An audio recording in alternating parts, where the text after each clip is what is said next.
Hello my dear lovely souls. आज की मैं इस वीडियो में आपको बताऊंगी कि ईश्वर के संकेतों को हम कैसे समझें। जी हाँ दोस्तों, ईश्वर हमें कई तरह से अपनी बात समझाना चाहते हैं, पर शर्त ये है कि हम उन चिन्हों को समझ पाते हैं, उन साइंस को समझ पाते हैं या नहीं।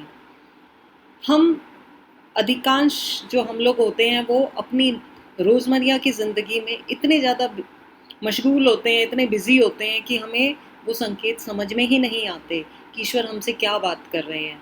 हम हमेशा अपनी कंप्लेंट्स, अपनी शिकायतें लेकर के ईश्वर के दरबार में जाते हैं, मंदिर जाते हैं, मस्जिद जाते हैं, गुरुद्वारों में जाते हैं और चर्च में जाते हैं और अपनी फरियाद लेके जाते हैं। और हम ये समझते हैं कि हम बार बार हम ईश्वर से कह रहे हैं, लेकिन ईश्वर हमारी बात क्यों नहीं सुनते। ईश्वर को समझने के लिए हमें अपनी बात कहने के अलावा हमें ईश्वर की बात सुनना भी है, और ईश्वर की बात सुनने के साथ साथ उस बात को हमें समझना है कि ईश्वर हमें क्या बताना चाह रहे हैं। ईश्वर हमें सटल वे में समझाते हैं, लेकिन हम अपनी परेशानी में इतने ज़्यादा वो होते हैं, परेशान होते हैं, इतने दुखी होते हैं, इतने बिज़ी होते हैं लाइफ में कि हमारे पास वो समझने के लिए ना तो इतना समय होता है और ना ही हम समझ पाते हैं कि ईश्वर हमसे क्या कह रहे हैं। सबसे पहला जो साइन है, अगर आपकी ज़िंदगी में बहुत परेशानियां आ रही हैं, परेशानियां भी ऐसी कि ख़त्म होने का नाम ही नहीं लेती, परेशानियां एक के बाद एक आती रहती हैं, तो समझ जाइए कि ईश्वर आपसे कुछ कह रहे हैं, आपको कुछ बताना चाह रहे हैं और आपको कुछ समझाना चाहते हैं। ईश्वर चाहते हैं कि आप उन परेशानियों से निराश ना हो, परेशान ना हो, बल्कि ईश्वर की तरफ अपना हाथ बढ़ाएं और ईश्वर के संकेतों को समझें। क्योंकि ईश्वर जब आपकी ज़िंदगी में परेशानियाँ, वैसे तो ईश्वर हमें परेशानियाँ नहीं देना चाहते, लेकिन हमारा ध्यान अपनी ओर आकर्षित करने के लिए हमारी ज़िंदगी में ये परेशानियाँ आती हैं। जब हम परेशान होते हैं लेकिन हम समझ नहीं पाते कि हो क्या रहा है, तो ईश्वर हमारी लाइफ में जो हमें ये सब दिखाना चाहते हैं, ये अपनी ओर अट्रैक्ट करने के लिए करते हैं, ताकि हम इतने, जब हमारे सामने कोई रास्ता नहीं रह जाता तो हम क्या करते हैं, हम ईश्वर के दरबार में जाते हैं, अपना माथा पटकते हैं, हम कहते हैं कि हमारी कोई भी मदद करो, हे ईश्वर हमें दर्शन दो, हमारी मदद करो। लेकिन ईश्वर तो हमारी हमेशा ही मदद कर रहे हैं और करते भी हैं, लेकिन हम वो मदद नहीं समझ पाते। ईश्वर अगर आपकी ज़िंदगी में परेशानियां लेके आ रहे हैं तो आपको तंग करने के लिए नहीं लेके आ रहे, बल्कि आपकी सोल को ग्रो करने के लिए, एक रास्ता दिखाने के लिए, आगे बढ़ाने के लिए ये परेशानियां लेके आ रहे हैं। इससे पहले कि मैं आपको आगे कुछ बताऊं, मैं एक चीज़ आपको समझाना चाहती हूँ। इस दुनिया के जितने रिश्ते नाते हैं, ये सब धोखे हैं, ये सब धोखे हैं। कोई इस दुनिया में सच्चा प्यार नहीं है, कुछ नहीं है। जब तक आप किसी के काम के हो, ये मैं आपको प्रेमानंद जी की बात बता रही हूँ, लेकिन ये बात फैक्ट है, ये मैंने खुद अपनी ज़िंदगी में भी नोटिस करी है।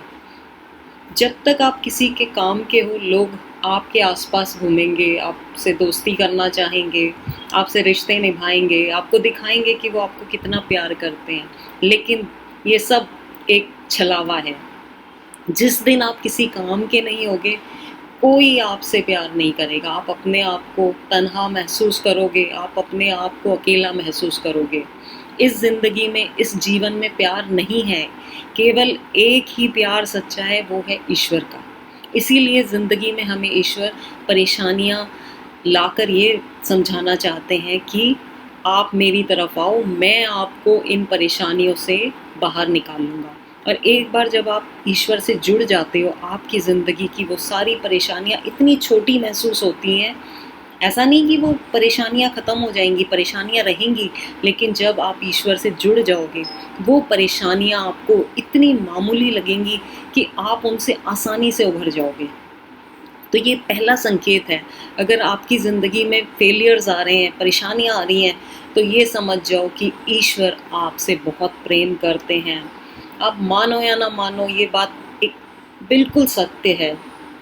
तो इससे परेशानियों से निराश मत होना, कभी भी परेशानियों से आप निराश मत होइएगा, ये ईश्वर का एक साइन है। नंबर 2 साइन जो है, जहाँ भी जाओगे आपको धोखा मिलेगा, चाहे वो आपका रिलेशनशिप हो, चाहे वो आपके दोस्त हों या आपके रिश्तेदार हो, कोई भी हो, हर जगह आप धोखा पाओगे। लोग आपको वैसा प्यार कभी नहीं करेंगे जैसा प्यार आप उन्हें करते हो। आप जितने सच्चे हो, आपके साथ में उतनी ही बेवफाई होगी, उतना ही झूठ सामने आएगा, उतना ही आप परेशान होगे, क्योंकि आपके व्यवहार के साथ लोग खिलवाड़ करेंगे। क्योंकि ईश्वर आपको अपने पास बुलाना चाहते हैं। यदि आपकी ज़िंदगी में अच्छे दोस्त आ जाएं, अच्छे रिश्तेदार आ जाएं, अच्छा लाइफ पार्टनर आ जाए, तो सोचो आप क्या ईश्वर के करीब जाओगे? आप इस संसार में ही खो जाओगे। ईश्वर ये नहीं चाहते। ईश्वर ये बिल्कुल नहीं चाहते कि आप उन्हें भूल जाओ और इस संसार में खो जाओ। ईश्वर चाहते हैं, क्योंकि वो आपसे प्रेम करते हैं, तो ईश्वर चाहते हैं कि आप उनसे जुड़ो। तो जब भी आपकी ज़िंदगी में इस तरह का उतार चढ़ाव आता है, दोस्त आपके साथ दगा करते हैं या छूट जाते हैं, या आपका लाइफ पार्टनर सपोर्टिव नहीं है, परेशान करता है, या आपको किसी भी तरह से आप उस रिलेशनशिप में खुश नहीं हैं और आप अपना 100% देते हैं, तो आप ये मान के चलिए कि आज आपको ईश्वर अपनी ओर बुला रहे हैं। वो ईश्वर आपसे बहुत प्रेम करते हैं और वो चाहते हैं कि आप उनसे जुड़ें। नंबर 3, आपकी लाइफ में सेटबैक्स आते ही रहेंगे। आप कहीं जिस भी चीज़ को आप ट्राई करोगे, आप एक के बाद एक आप कुछ ना कुछ नया करना चाहोगे, लेकिन आपको सफलता नहीं मिलेगी। सेटबैक्स आपको आते रहेंगे, आप किसी चीज़ में सफल नहीं होंगे, आपका काम बनते बनते बिगड़ जाएगा। अधिकांश लोग ये समझते हैं कि हम जो भी करते हैं हमारा काम बनते बनते बिगड़ जाता है, तो वो पंडितों के पास जाते हैं, टोना टोटका वालों के पास जाते हैं ताकि उनके काम बने। आप ऐसा बिल्कुल मत करना, क्योंकि अगर आपके काम नहीं बन रहे तो उसके पीछे भी ईश्वर की यही मर्जी है कि आप ईश्वर की तरफ आएँ। आपकी लाइफ में अगर फेलियर आ रहा है तो ये समझो कि वो फेलियर इसलिए नहीं आ रहा कि ईश्वर आपको चाहते हैं कि आप सक्सेस ना पाएँ। इस ज़िंदगी की सक्सेस ईश्वर के दरबार में मायने नहीं रखती। वहाँ का जो क्राइटेरिया है वो इस संसार वाला क्राइटेरिया नहीं है, वहाँ टोटली डिफरेंट है। ज़रूरी नहीं है कि इस संसार में जो लोग आपको सक्सेसफुल दिखाई देते हैं वो ही एक्चुअल में सक्सेसफुल हैं, नहीं। Success is very relative thing, ठीक है। आपको जो चीज़ कईयों को लगता है कि बहुत पैसा है तो वो सक्सेसफुल है, लेकिन वो पैसा थोड़े टाइम के लिए ही उसको खुशी दे सकता है। कभी भी पैसे से किसी को खुशी नहीं मिली है। हाँ, वो आपकी ज़रूरतें पूरी करता है, लेकिन पैसे से खुशी कभी नहीं आप खरीद सकते। आप प्लेजर ज़रूर खरीद सकते हो।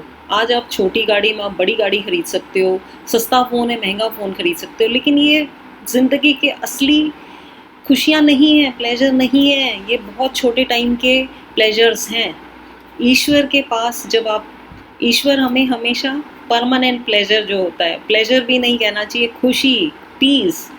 ज़िंदगी में पीस से बढ़कर क्या है बताइए। जब आप ईश्वर से जुड़ जाते हो, आपकी ज़िंदगी में खुशियाँ और पीस के अलावा कुछ नहीं, ईश्वर का प्रेम होता है। हर टाइम आप ईश्वर को अपने साथ करीब महसूस करते हो। ईश्वर आपको अपने जैसा बनाना चाहते हैं, और इस संसार की छोटी छोटी चीज़ें अगर आप इनके पीछे भागोगे तो आप ईश्वर के जैसे कैसे बन पाओगे।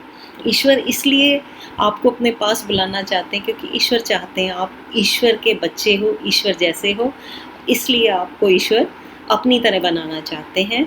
और जब हम इस संसार में होते हैं तो इस संसार के जैसे ही अधिकांश काम करते हैं, वैसा ही बनना चाहते हैं। हमारा मोटिवेशन इस संसार में जो कुछ संसार हमें परोसता है, हम उसी को समझते हैं यही सत्य है, लेकिन वो सब झूठ है। ये संसार जो है ये हमें हमेशा झूठ परोसता है, यहाँ सच्चाई कुछ नहीं है। सच्चाई ये है कि सब कुछ फेक है। हमें जो चीज़ें बीमार करती हैं वो चीज़ें हमें परोसी जाती हैं। कहीं चले जाओ आप, मॉल्स में चले जाओ, दुकानों में चले जाओ, क्या चीज़ें बेच रहे हैं, वो सारी चीज़ें बेच रहे हैं जिससे हम बीमार पड़ेंगे, जो हमारी बर्बादी के लिए ज़िम्मेदार हैं। वही सारी चीज़ें लोग हम भर भर के अपने घरों में खरीद के लाते हैं, खुद भी खाते हैं, अपने बच्चों को भी खिला रहे हैं। तो आप ये संसार में जो कुछ भी आपको परोस रहा है संसार, जो हमें पिक्चर दिखाई जाती है संसार की कि जिसके पास पैसा है वो एक वेल्दी जो इंसान है वो सक्सेसफुल है, या जो बहुत अच्छे स्टेटस वाला है वो बहुत सक्सेसफुल है। तो ये सब चीज़ें जो हैं ये बहुत शॉर्ट टाइम के लिए होती हैं, इनके पीछे भागना बहुत बड़ी बेवकूफ़ी है। इस संसार को तो आपको बिल्कुल ही लेट गो करना चाहिए और किसी की बातों और किसी पर ज़्यादा ध्यान नहीं देना चाहिए। कोई क्या बोल रहा है ये सब हमें बिल्कुल इस चीज़ को तूल देना ही नहीं चाहिए, क्योंकि जब हम इन सब चीज़ों से ऊपर उठ जाते हैं तभी हम ईश्वर के साथ जुड़ पाते हैं। अगर हम इस संसार में ही उलझे रहेंगे तो कभी भी हम ईश्वर से नहीं जुड़ पाएंगे। ईश्वर हमें अपनी ओर बुला रहे हैं, ये संकेत देते हैं।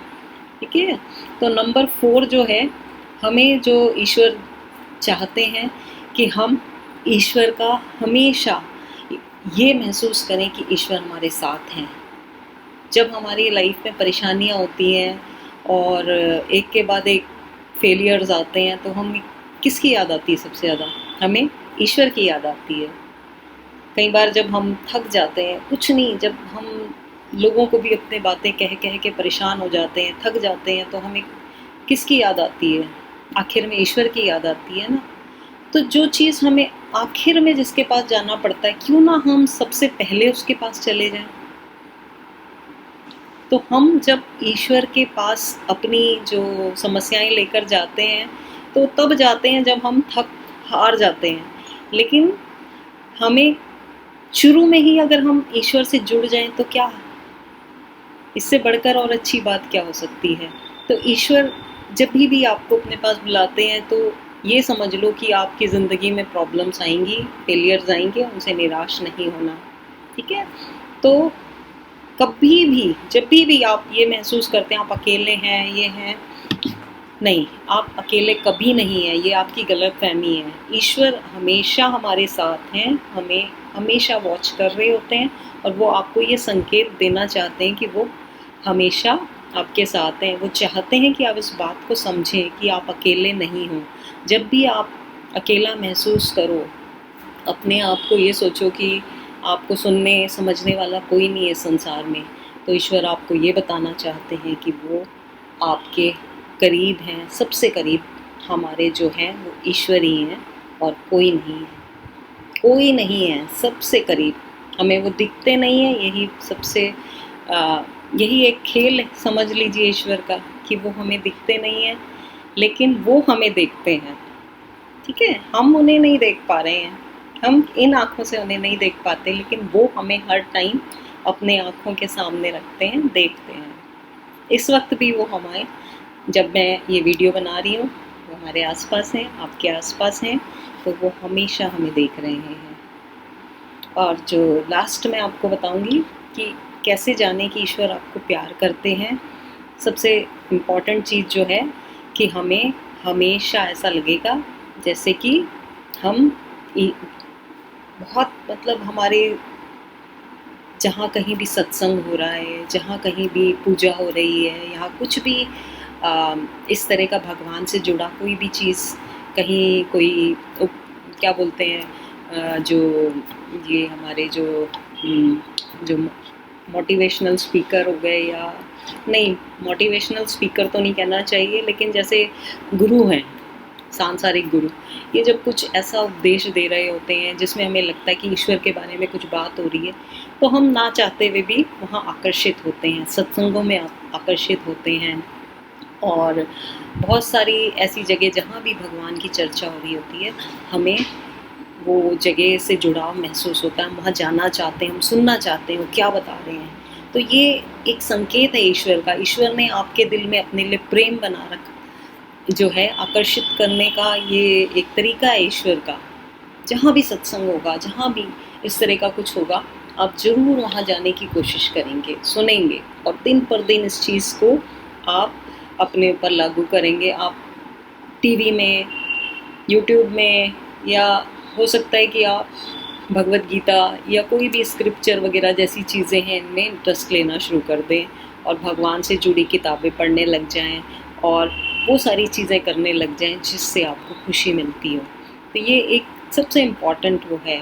ये ईश्वर देखो हमें दिखते नहीं है, लेकिन कुछ ना कुछ इंडिकेशन हमें देते हैं, हमारा इंटरेस्ट आता है, हमारे अंदर ये इच्छा शक्ति है, ये भी ईश्वर की दी हुई है।